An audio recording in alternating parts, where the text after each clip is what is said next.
حضور نے بھی کہا ہے کہ اگر کسی نے دین سیکھنا ہو تو ان سے سیکھیں، جی جی وہ فرما رہے ہیں، وہ فرما رہے تو ہیں پھر تو شک کی گنجائش نہیں رہتی۔ موسیقی کے آلات اور گانا بجانا اس سے مراد لیا ہے صحیح حضور کے صحابہ کرام نے۔ اور آپ احادیث اور آثار میں سنتے ہوں گے کہ حضرت عبداللہ ابن عمر رضی اللہ تعالیٰ عنہ نے کان میں انگلیاں رکھ لی تھی ایک موقع پہ۔ جب کانوں میں انگلیاں رکھ لی تو جو ساتھ لوگ تھے انہوں نے کہا کہ یہ کیا عمل کیا؟ کہا یہ جو بانسری کی آواز آ رہی ہے نا، میں نے آقا کریم صلی اللہ تعالی علیہ وسلم کو دیکھا تھا کہ جب اس موقع پہ بانسری کی آواز حضور نے سنی تھی تو حضور نے کانوں میں انگلیاں رکھ لی تھی، اور جب تک یہ آواز آتی رہی آپ نے کانوں میں انگلیاں رکھی اور فرمایا کہ یہ شیطانی آواز ہے۔ اس سے حضور صلی اللہ تعالی علیہ وسلم نے احتیاط فرمائی ہے۔ یعنی پہلے آیت میں جو تھی بات وہ اس کے جو آلات موسیقی ہیں سب کے بارے میں تھی، اب بانسری کو باقاعدہ کہا گیا کہ بانسری کی آواز، جی یعنی ایک ساز ہے جو بھی استعمال ہوتا ہے۔ جی ایک اور حدیث پاک ہے جس کے اندر واضح الفاظ ہیں کہ آقا کریم صلی اللہ تعالی علیہ وسلم نے ارشاد فرمایا، یہ حدیث پاک ابن ماجہ میں بھی ہے اور مسند احمد میں بھی ہے۔ آپ نے ارشاد فرمایا کہ ان اللہ حرم علی الخمر والمیسر والکوبہ، اللہ تعالیٰ نے میرے اوپر شراب، جوا اور ڈھول کو حرام کر دی۔ اب دیکھیں واضح کوبہ کا لفظ کہا اور ڈھول کی ممانعت کر دی یہاں پہ اور منع فرما دیا ہے۔ اور یہاں پہ جتنے جو گانے بجانے والے ہیں تو وہ تو سارے میرا خیال ڈھول لازمی جزو ہوتا ہے، اس وقت تک ان کی وہ سوری یا وہ ساز پورے ہی نہیں ہوتے، تو اس کا بھی نام لے کے، اور وہ جو ابھی آپ نے عبداللہ بن عمر والی روایت رضی اللہ تعالیٰ عنہ والی روایت ہے اس میں بانسری کا بھی باقاعدہ لفظ ہے۔ جی جی صحیح۔ اچھا حضرت صاحب، جیسے آپ نے شروع میں کہا کہ نعت یا کوئی بھی صوفیانہ کلام جس میں اصلاحی معاملات ہوتے ہیں، یا نعت میں تو نبی کریم صلی اللہ علیہ وآلہ وسلم کی تعریف ہی ہوتی ہے۔ میں آپ کی بات ٹوک رہا ہوں یہاں پہ معذرت کے ساتھ، مجھے آپ یہ بتائیے کہ آقا کریم صلی اللہ تعالی علیہ وسلم کی جو ہم نعت پڑھتے ہیں وہ کیوں پڑھتے ہیں؟ حضور صلی اللہ تعالی وسلم کی تعریف کرنے کے لیے؟ تعریف کرنے کے لیے۔ تو کیا آپ کی تعریف محتاج ہے ڈھول کی اور بانسری کی؟ نہیں حضرت صاحب، آپ صحیح فرما رہے ہیں، لیکن میرے ذہن میں بھی جو ڈاؤٹ ہے اور جو زیادہ تر لوگ اس کو جواز بنا کے پیش کرتے ہیں کہ جب نبی کریم صلی اللہ علیہ وآلہ وسلم مدینہ تشریف لے گئے تو بنو نجار کی جو بچیاں ہیں انہوں نے طالع البدر علینا وجب الشکر علینا، وہ اس کے ساتھ دف کے ساتھ پڑھا، تو اس حوالے سے زیادہ تر لوگ یہی بات، یعنی میرے ذہن میں بھی ابھی بھی یہی بات آ گئی ہے۔ تو جب میں نے اس کا ذکر کیا تھا نا کہ میں سازوں کے ساتھ شش و پانج میں ہوں کہ آئندہ ویڈیو اپلوڈ کروں یا نہ، تو جس بندے نے پہلا جواز پیش کیا تھا وہی بنو نجار کی بچیوں کا حوالہ دیا تھا کہ دف کے ساتھ انہوں نے یہ نعت پڑھی۔ جی کیا اس وقت جہاد کیا جاتا تھا؟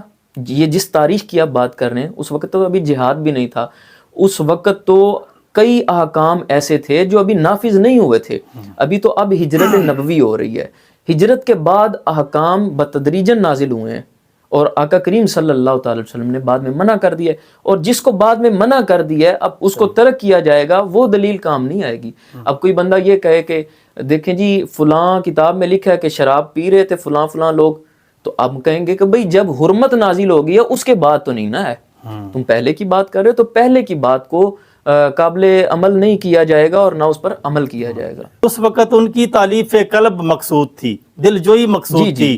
میں یہ وضاحت پیش کرتا ہوں کہ دیکھیں بعض لوگ جو جواز کے قائل ہیں وہ یہ دلیل بنا کے پیش کرتے ہیں اور کہتے ہیں کہ ٹھیک ہے جائز ہے، اور بلکہ یہ نہیں اور بھی بیسیوں دلائل دیتے ہیں اور بڑے مضبوط دلائل دیتے ہیں، کہتے ہیں یہ جائز ہے جائز ہے جائز ہے۔ گزارش یہ ہے کہ جائز ہے، ہم نے یہ کہا کہ مزارات پہ جانا جائز ہے، اب آپ دیکھیں وہ جواز کہاں خرافات رنگ پکڑ چکی ہوئی ہے، بالکل جو جائز کا کام تھا وہ کہاں جا چکا ہے۔ اسی طرح آج کے دور میں اگر آپ کہہ دیتے ہیں جائز ہے تو کیا آپ اس بانسری یا ڈھول ڈھمکے کے ذریعے لوگوں کو ہدایت کی طرف لا سکتے ہیں؟ ممکن ہی نہیں۔ لوگوں کو کہہ سکتے ہیں کہ قرآن اس کے ذریعے قرآن پڑھیں؟ ممکن ہی نہیں۔ بلکہ لوگ جہاں پہ یہ ماحول پیدا ہو وہاں پہ لوگ تو نماز پڑھنے نہیں جاتے۔ آپ کے تجربات سے یہ بات گزری ہوگی۔ جی میں شیئر کرتا چلوں کہ گجرات میں لوک موسیقی بہت زیادہ ہے، وہاں پہ لوک شعراء اور صوفی شعراء بھی بہت زیادہ ہوئے ہیں، تو چینل کے حوالے سے ہی میرا وہاں پہ کافی رابطہ ہے، اب بھی ہے۔ تو شروع میں گیا جب وہاں پہ، تو اسی طرح کی ایک محفل تھی موسیقی کی جس میں کہ وہ لوک موسیقی کہہ لیں، عرفانہ کلام کی محفل کہہ لیں، تو وہاں پہ عشاء کی اذان ہوئی ہے، تو اللہ کی توفیق سے جب میں نے حی علی الصلاۃ یا حی علی الفلاح کے الفاظ سنے ہیں تو میں مسجد کے لیے اٹھا ہوں، تو میں نے کہا جی میں نماز پڑھ کے آیا۔ جی جی تو ایک وہاں پہ لوگ فنکار تھے، اللہ تعالیٰ ان کی زندگی کرے، نام تو نہیں لینا چاہیے، تو مجھے پنجابی میں کہتے ہیں کہ اعجاز جدوں تو اذان دی آواز سن کے نماز ال نہ گیا، اس محفل نو تو سمجھیا ادوں تو اصل دے وچ اس محکمے چ آਉਣਾ ہے۔ استغفر اللہ استغفر اللہ۔ بڑا حیران ہوا تھا میں کہ یہ کیا مطلب، اس کو اب میں کیا کہوں۔ خیر وہ ان کی اپنی باتیں تھی، وہ سارے اپنے ماحول میں تھے، شکر الحمدللہ میں نے نماز پڑھی۔ تو اسی طرح کے ایک اور واقعہ ہے کہ عرس تھا ایک ادھر گجرات میں ہی، تو جب نماز کا ٹائم ہوا تو 2-3 لوگ اس ڈھول ڈمکے سے، جو کہ اس قبر پہ یا مزار پہ ہی ہو رہا تھا، پہلے تو یہ کہ قبرستان ہے نا وہ، جی جی جی وہاں پہ یہ چیزیں، میرا خیال ہے کہ آپ بالکل، میں یہاں اس پہ کے آپ بتائیں کی- تھوڑا جی سا۔ جی، ہاں جی بات آپ کی ٹوک رہا ہوں، اس کے لیے معذرت۔ دیکھیں آقا کریم صلی اللہ تعالی علیہ وسلم نے قبروں پہ جانے سے منع کیا، لیکن بعد میں آپ نے حکم دیا، میں نے تمہیں منع کیا تھا، میں تمہیں حکم دیتا ہوں قبروں پر جایا کرو، اس سے آخرت کی یاد آتی ہے۔ عبرت فکر حاصل آخرت۔ کرنے کے لیے قبرستان جانا چاہیے، فکر آخرت کے لیے قبرستان جانا چاہیے۔ قبر کے قریب ڈھول ڈھمکا، یہ ایک میلے کی شکل کا اختیار کر جانا، یہ اسلام کے نظریات میں ان سے نہیں ہے۔ اگر کوئی بندہ یہ کہے کہ میں وہاں پہ ڈھول بجا رہا ہوں اور صاحب قبر سے فیض حاصل کر رہا ہوں، تو ایسے جواز کے قائل لوگوں کے آگے دست بستہ گزارش کرنی ہوگی کہ بھائی اگر آپ ڈھول کے ذریعے فیض حاصل کرنا چاہتے ہیں نا، تو اس سے بہتر ہے کہ آپ قرآن پاک پڑھیں، وہاں پہ آپ کو زیادہ فیض ملے گا۔ ویسے تو فیض ملنا ہی نہیں نا، اگر ان کے بقول ان کو ملتا بھی ہے تو ہم یہ کہیں گے کہ آپ قرآن پاک پڑھیں، درود پاک پڑھیں، سورہ یاسین کی تلاوت کریں، ان کو تحفہ بھیجیں قرآن پاک پڑھ کے، بسم اللہ پڑھ کے، تو آپ کو ثواب ملے گا، اس طرح فیض نہیں ملے گا۔ بلکہ یہ تو ایک میلے ٹھیلے اور بالکل فکر آخرت سے دور ہونے والی بات ہے قبرستان میں یہ کام کرنا۔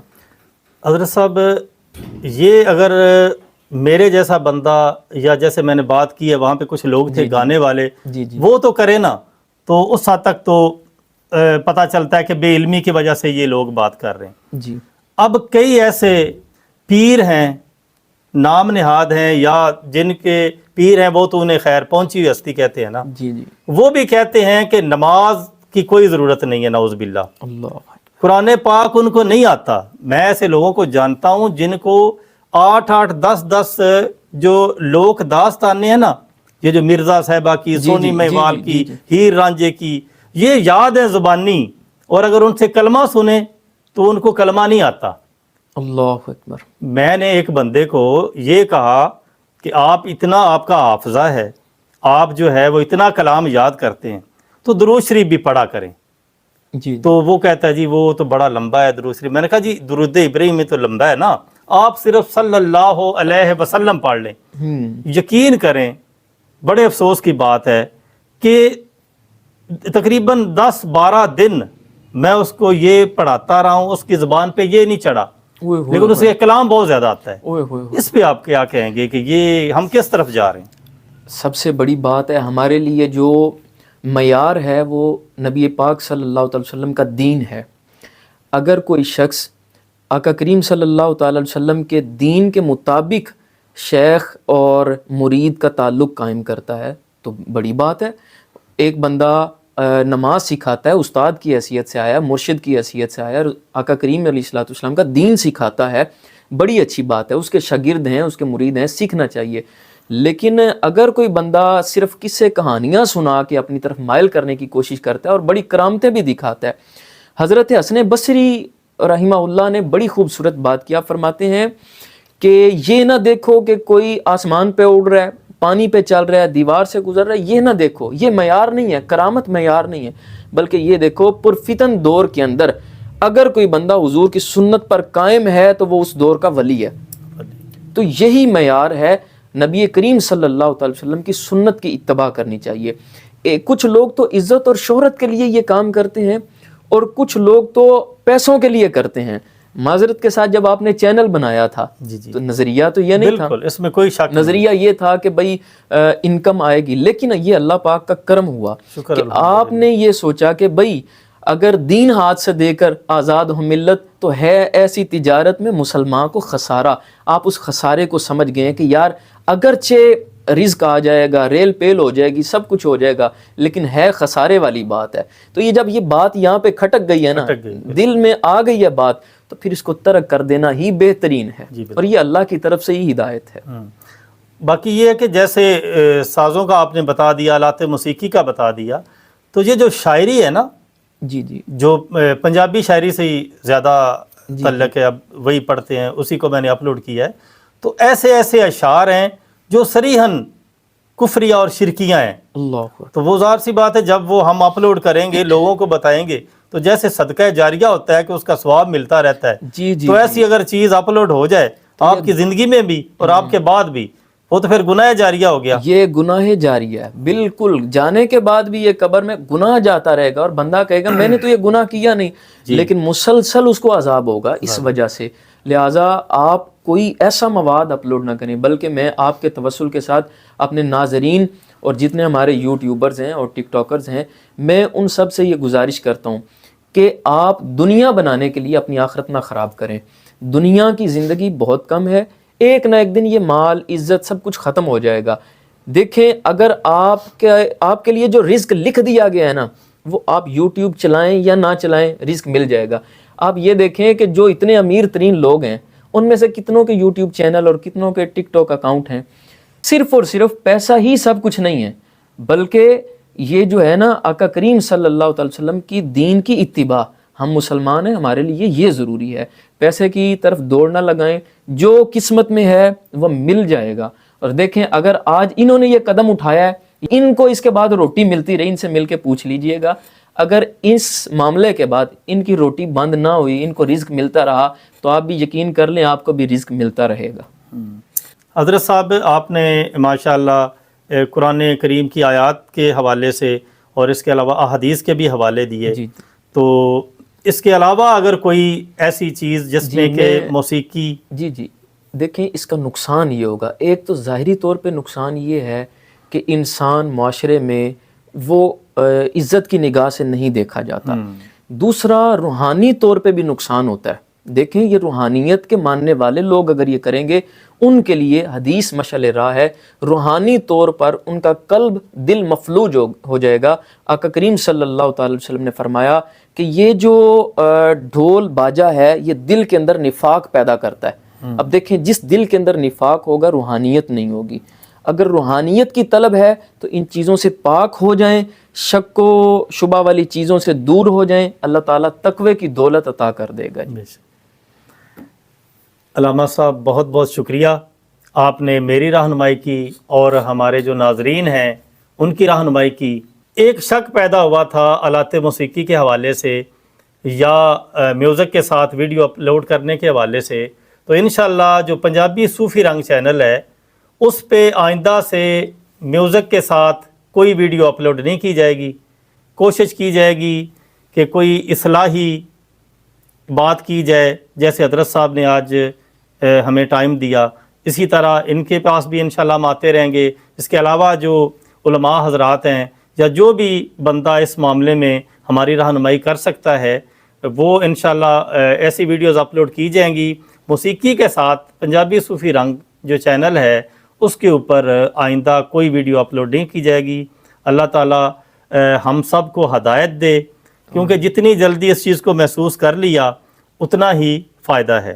تو انہی الفاظ کے ساتھ علامہ صاحب، میں آپ کا ایک دفعہ پھر شکریہ ادا کرتا ہوں۔ تو آپ اس چینل پہ آئے، آپ نے اپنا قیمتی وقت نکالا، بہت بہت شکریہ۔ السلام علیکم ورحمۃ اللہ وبرکاتہ۔